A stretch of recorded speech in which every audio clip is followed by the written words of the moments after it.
नमस्कार विद्यार्थी मित्रांनो, स्वागत आहे तुम्हा सर्वांचं महा एक्झाम पॉईंट आपल्या एज्युकेशनल यूट्यूब चॅनलवरती। तर मित्रांनो, महाराष्ट्र जीवन प्राधिकरण विभागाअंतर्गतच्या मित्रांनो लवकरच 576 पदांसाठीची मित्रांनो सरळ सेवा पदभरती जाहिरात जी की प्रसिद्ध करण्यात येणारी आहे, ज्यामध्ये मित्रांनो विविध सारी पदे भरली जाणार आहेत। स्थापत्य, यांत्रिकी व त्यासोबतच लेखापाल या संवर्गासाठी सर्वाधिक पदे यामध्ये मित्रांनो ठेवण्यात आलेली आहेत। आता मित्रांनो, आज आपण जे आहे महाराष्ट्र जीवन प्राधिकरण यासाठीचे आपण PYQ बेस काही आपण अतिशय महत्त्वाचे व अतिसंभव प्रश्न आपण पाहणार आहोत व त्यासोबतच जी आपली येणारी सरळ सेवा पदभरती जाहिरात आहे जी की 576 पदांसाठीची, तर त्यासाठी नेमकं परीक्षा कोण घेणार आहे, म्हणजे की सध्याला महाराष्ट्रामध्ये आपल्याला TCS आणि IBPS या दोन कंपन्या जे की राबवत आहेत सरळ सेवाचं संपूर्ण काही जिम्मेदाऱ्या, तर यापैकी कोण जे आहे की आपल्याला यावेळेस जी आहे परीक्षा घेणारी आहे। तर मित्रांनो, तुम्हाला या ठिकाणी सांगू इच्छितो, जी आपली 576 पदांसाठीची सरळ सेवा पदभरती जाहिरात आहे ती जे मित्रांनो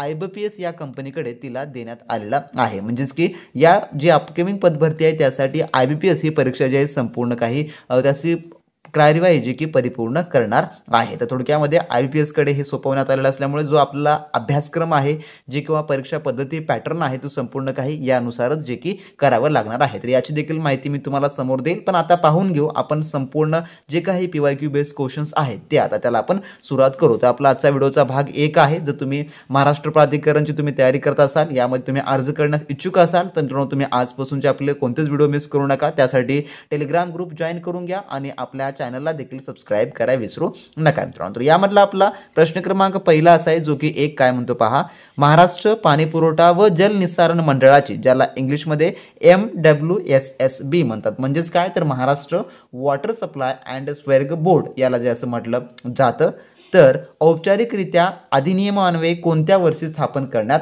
आला, तर कोणत्या वर्षी जी याची स्थापना झालेली आहे याची, तर याचं उत्तर आहे ऑप्शन नंबर ए, जे की सन 1976 साली। तर राज्यातील पाणी पुरवठा कार्यक्रमाचे नियोजन, विकास व संनियंत्रणासाठी महाराष्ट्र पाणी पुरवठा व जलनिस्सारण मंडळाची स्थापना औपचारिकरित्या सन 1976च्या अधिनियमामध्ये करण्यात आली। या मंडळाचं नाव 1997 मध्ये जे आहे महाराष्ट्र जीवन प्राधिकरण, म्हणजे की ज्याला आपण MGP शॉर्ट मध्ये म्हणतो, तर असे जे आहे ते करण्यात आलेलं आहे। तर याचं काय उत्तर होणार असेल, जे की ऑप्शन नंबर ए, सन 1976 साली।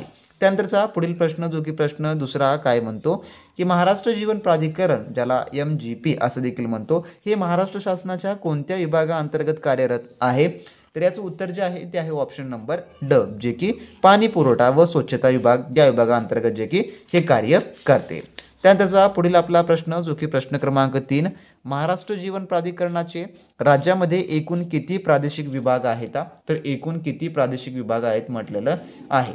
तर याचं उत्तर जे आहे ऑप्शन नंबर थोडक्यामध्ये जे की ए, एकूण 8 विभाग आहेत। तर महाराष्ट्र जीवन प्राधिकरणाचे राज्यामध्ये एकूण 8 प्रादेशिक विभाग आहेत।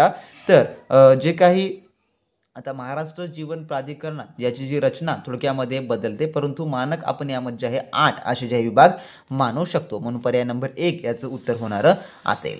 त्यानंतरचा पुढील आपला चौथा प्रश्न असा आहे, पुणे व ठाणे महाराष्ट्र जीवन प्राधिकरणाच्या जे की चौथा प्रश्न, तांत्रिक विभागाचे ताशा 3, जे की म्हणजे त्याला आपण तांत्रिक सहाय्यक 3 असं म्हणतो, तर तांत्रिक सहाय्यक 3 प्रामुख्याने कोणती प्रकरणे हाताळतात, तर यापैकी पर्याय आपल्याला खाली आहेत। तर याचं उत्तर आहे ऑप्शन नंबर ए, जे की पुणे व ठाणे प्रादेशिक विभागातील सर्व प्रकरणे, ज्यात विधिमंडळ कामकाज सहनियंत्रण आणि नाबार्ड अर्थसहाय्यित योजना सहनियंत्रण हे जे आहे महाराष्ट्र जीवन प्राधिकरणाच्या तांत्रिक विभागाच्या तांत्रिक सहाय्यक 3 प्रामुख्याने जे आहे प्रकरणे हे हाताळतात। तर तांत्रिक सहाय्य 3, ज्यालाच की शॉर्टमध्ये ताशा 3 देखील असं म्हणतात, तर प्रामुख्याने पुणे ठाणे प्रादेशिक विभागातील सर्व तांत्रिक प्रकरणे विधिमंडळाचे कामकाज सहनियंत्रण आणि नाबार्ड अर्थसहाय्यित योजनेचे सहनियंत्रण करण्याचे जे थोडक्यात काम करतं। त्यानंतर आपला पुढील प्रश्न, जो की प्रश्न क्रमांक 5 काय म्हणतो पहा, की प्रोजेक्ट टायगर हा प्रकल्प कोणत्या पंतप्रधानाच्या कारकिर्दीत सुरू झाला, तर जो प्रोजेक्ट टायगर हा जो काही प्रोजेक्ट होता, तर याचं उत्तर आहे ऑप्शन नंबर बी, जे की इंदिरा गांधी। तर प्रोजेक्ट टायगर हा वाघ संरक्षण प्रकल्प इंदिरा गांधी यांच्या कारकिर्दीत जे की 1 एप्रिल कधी, तर 1 एप्रिल 1973 रोजी जे आहे थोडक्यामध्ये हा सुरू करण्यात आलेला आहे. जर मित्रांनो तुम्ही येणाऱ्या महाराष्ट्र जीवन प्राधिकरण विभागामध्ये अर्ज भरणार असाल किंवा तुम्ही कॉमर्स तुमचं कंप्लीट झालेलं असेल आणि तुम्ही लेखापाल या पदाकरता किंवा सिव्हिलवाले विद्यार्थी सिव्हिलसाठी तयारी करत असतील, यांत्रिकी विद्यार्थी यांत्रिकीसाठी विद्यार्थी तयारी करत असतील तर मित्रांनो त्यासाठी आपण जे आहे स्पेशली एक्सपेक्टेड क्वेश्चनची टेस्ट आणि मित्रांनो ई बुक एक रिलीज केलेली आहे, ज्यामध्ये तुम्हाला याचा A to Z मित्रांनो अभ्यासक्रम मिळणारा असेल, ज्यात तुम्हाला इतरत्र तुम्हाला कशाचीही तयारी करण्याची अजिबात गरज पडणारी नसेल. फक्त तुम्ही याचा जरी परिपूर्ण रेफर केला तर मित्रांनो तुम्हाला त्यामध्ये 100% परीक्षाभिमुख त्यामध्ये अभ्यास हा होणार असेल आणि संपूर्ण काय मित्रांनो स्ट्रिक्टली IPSच्या पॅटर्ननुसार तुम्हाला मिळणार असेल. जर मित्रांनो तुम्हाला ते जॉईन करायचं असेल तर या व्हिडिओच्या डिस्क्रिप्शन बॉक्समध्ये मित्रांनो आपण ऑफिशियली आपल्या ॲपची लिंक दिलेली आहे, ज्यामध्ये संपूर्ण काही MGPची क्रॅश कोर्स बॅच आपण रिलीज केलेली आहे, ज्यात तुम्हाला संपूर्ण काही A to Z अभ्यासक्रम मिळणार असेल, ज्यामुळे तुम्हाला कोणत्याही महागड्या कोचिंगची गरज पडणारी नसेल किंवा तुम्हाला कोणतेही पुस्तक देखील खरेदी करण्याची गरज पडणार नसेल. कारण का त्यामध्ये आपण तुम्हाला ई बुक इंटिग्रेट करून दिला आहे आणि ऑनलाईन टेस्ट सिरीज संपूर्ण काही त्या ठिकाणी आपण कव्हर करून दिलेलं आहे. तर मित्रांनो सध्याला आपला डिस्काउंट ऑफर चालू असल्यामुळे तुम्ही लगेचच्या लगेच आपली ॲप डाउनलोड करून त्या ठिकाणी MGPचा कोर्स आहे लगेच मित्रांनो तुम्ही एनरोल करू शकता आणि चांगल्या व उत्तम तयारीसाठी मित्रांनो त्या ठिकाणी आजपासून जी आहे ती सुरुवात करू शकता. ज्यांना कोणालाही आतापासून तयारीला लागायचं आहे त्यांनी आपल्या या डिस्काउंट ऑफर प्राइसमध्ये मित्रांनो तुम्ही मिळवू शकता आणि चांगल्या उत्तम तयारीसाठी सुरू करू शकता. त्यानंतर प्रश्न आपला 6वा, महाराष्ट्रात सर्वाधिक महानगरपालिका कोणत्या जिल्ह्यात आहेत? तर कोणत्या जिल्ह्यामध्ये महानगरपालिका सर्वाधिक आहेत? तर याचं उत्तर आहे ऑप्शन नंबर A जे की ठाणे. तर महाराष्ट्रात ठाणे जिल्ह्यात सर्वाधिक महानगरपालिका आहेत. तर उदाहरणामध्ये सांगायचं झालं ठाणे, कल्याण डोंबिवली, नवी मुंबई, मीरा भाईंदर, उल्हासनगर, भिवंडी निजामपूर या थोडक्यामध्ये आहेत. म्हणून ऑप्शन नंबर A या प्रश्नाचं उत्तर होणार असेल. त्यानंतरचा आपला पुढील प्रश्न जो की 7वा असा आहे, समर्थ रामदास स्वामीची समाधी कोणत्या गडावर आहे? तर याचं जे उत्तर आहे ते आहे ऑप्शन नंबर D जे की सज्जनगड या ठिकाणी आहे. तर समर्थ रामदास स्वामीची समाधी सातारा जिल्ह्यातील सज्जनगड या गडावर आहे. त्यानंतरचा पुढील आपला 8वा प्रश्न असा आहे, महाराष्ट्राचे मॅचेस्टर म्हणून कोणत्या ठिकाण ओळखले जाते? तर मॅचेस्टर म्हणून तर याचं उत्तर आहे ऑप्शन नंबर C जे की इचलकरंजी हे जे आहे महाराष्ट्राचं मॅचेस्टर म्हणून ओळखलं जातं. त्यानंतरचा आपला पुढील प्रश्न असा आहे जो की प्रश्न क्रमांक आपला जो 9वा काय म्हणतो पहा की उजनी धरण कोणत्या नदीवर आहे? तर उजनी हे धरण कोणत्या नदीवर आहे असा आपला हा प्रश्न आहे. तर उजनी हे धरण कोणत्या नदीवर आहे? तर हे आहे ऑप्शन नंबर A भीमा. तर भीमा या नदीवर जे आहे ते उजनी हे धरण आहे. तर उजनी हे धरण प्रामुख्याने पाहिलं तर सोलापूर जिल्ह्यामध्ये आहे. तर सोलापूर जिल्ह्यामध्ये या ठिकाणावर आहे. तर हे जे आहे थोडक्यामध्ये ढाका जे काही तालुका आहे यामधला उजनी धरण जे आहे सोलापूर जिल्ह्यातील मांडा तालुक्यातील भीमा नदीवर जे आहे थोडक्यामध्ये आहे उजनी हे धरण. म्हणून पर्याय नंबर याचं उत्तर होणार असेल जे की 1 हे जे आहे याचं उत्तर होणार असेल. त्यानंतर आपला जो पुढील प्रश्न आहे जो की प्रश्न क्रमांक आपला 10वा काय म्हणतो की महाराष्ट्रातील 12 ज्योतिर्लिंगापैकी एक असलेलं भीमाशंकर हे मंदिर कोणत्या जिल्ह्यात आहे? तर भीमाशंकर हे जे मंदिर आहे ते कोणत्या जिल्ह्यामध्ये आहे? तर याचं उत्तर आहे ऑप्शन नंबर C जे की पुणे. तर जे एकूण ज्योतिर्लिंग किती आहेत? तर ते 12 आहेत. तर त्यापैकी जे महाराष्ट्रातील 12 ज्योतिर्लिंगापैकी एक असलेलं तर ते भीमाशंकर हे जे आहे पुणे जिल्ह्यातील खेड तालुक्यामध्ये आहे. कुठं आहे? तर मग ते आहे खेड तालुक्यामध्ये आहे. तुम्ही हे देखील लक्षात ठेवून घ्या, कारण का कधी कधी गावांची नावं देखील त्या ठिकाणी तुम्हाला विचारलं जातं, त्यामुळे हे तुम्हाला माहिती असणं अतिशय IMP आहे. त्यानंतर पुढील प्रश्न 11वा असा आहे की रंधा धबधबा कोठे आहे? तर रंधा हा धबधबा कोठे आहे?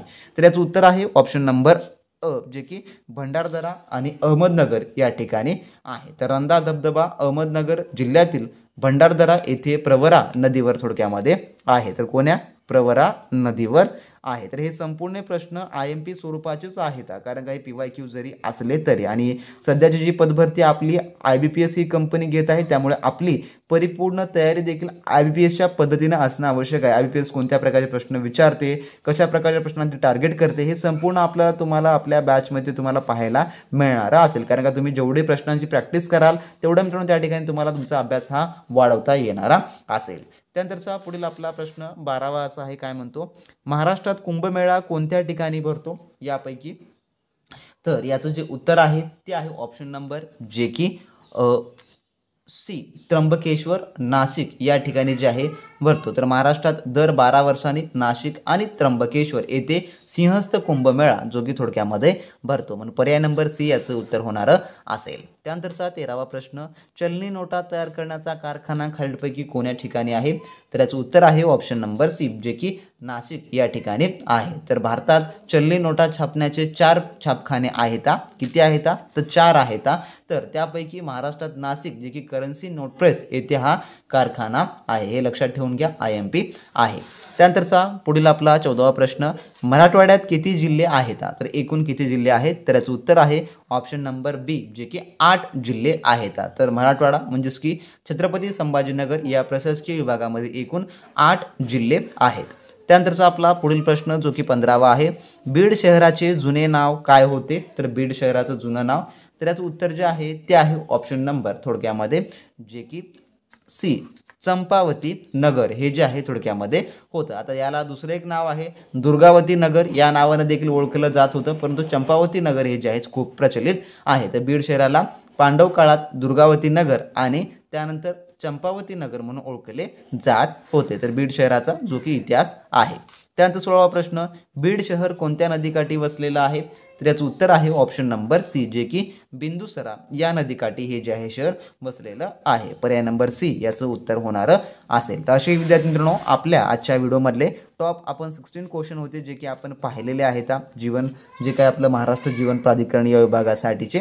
जर तुम्हाला यासाठी संपूर्ण काही आपली बॅच हवी असेल तर डिस्क्रिप्शन बॉक्समध्ये आपला स्पेशली मित्रांनो ॲपची लिंक तुम्हाला त्या ठिकाणी दिलेलं आहे. त्या ठिकाणाहून तुम्ही संपूर्ण काही परिपूर्ण तयारीसाठी लगेचच्या लगेच तुम्ही आपली ॲप्लिकेशन डाउनलोड करू शकता आणि उत्तम तयारीला मित्रांनो तुम्ही आज या क्षणापासून लागू शकता. तुम्हाला कसल्याच प्रकारची मित्रांनो या ठिकाणी शंका भासणारी नसेल आणि तुम्हाला परिपूर्ण आपण त्या ठिकाणी मार्गदर्शन देखील करणार आहोत. त्यामुळे मित्रांनो लगेचच्या लगेच जॉईन करा आणि परिपूर्ण तयारीसाठी आजपासून मित्रांनो सुरू करा. भेटू नेक्स्ट व्हिडिओमध्ये नवीन माहिती व नवीन प्रश्नांसोबत. तोपर्यंत मित्रांनो बी प्रॅक्टिस क्रॅक एक्झाम.